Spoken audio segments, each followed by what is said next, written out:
से।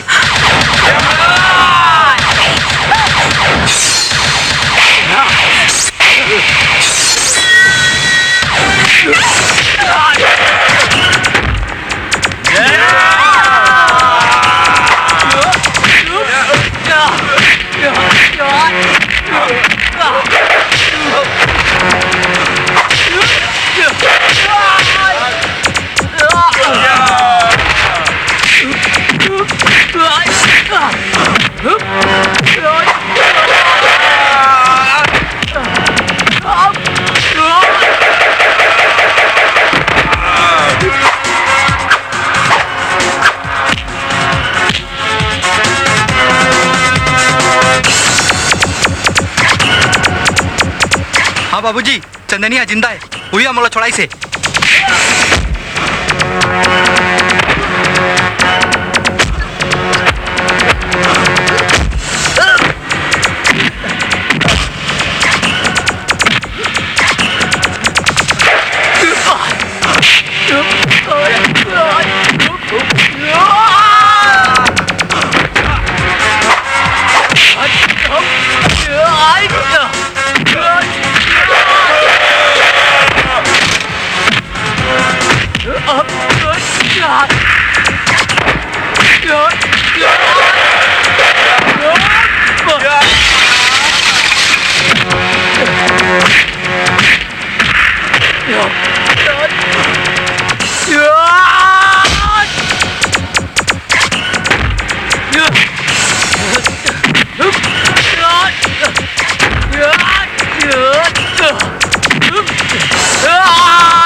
सूरज बेटा, कहा आप मनमोला बेटा के हो?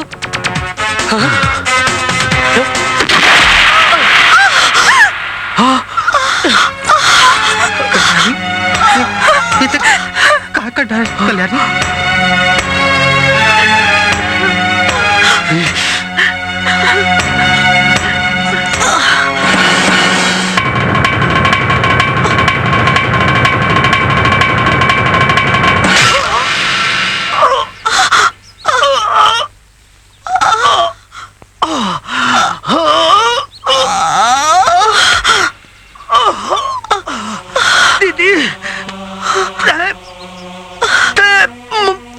मार देस अपन भाई ला, अपन मुन्ना ला, वो भी ओखर से थी जौन हम हमर जिंदगी बर्बाद कर दी। हाँ दीदी, तब भैया हंस, तब मुन्ना हंस,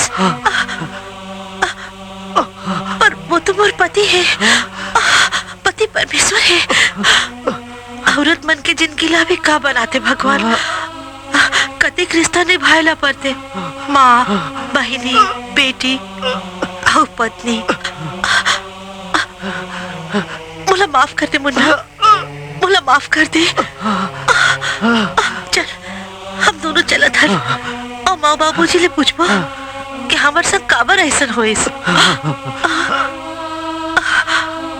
मुन्ना, मुन्ना, ते भी बोला छोड़ के चल देस, ये भी बोला छोड़ के चल देस। सुनो जी, एक दिन तुम अनमोल मांग भर के बोला छोड़ के चल दे रहे हो। आज बोला जाना पड़ा था, आज फिर बुरे मांग भर दो।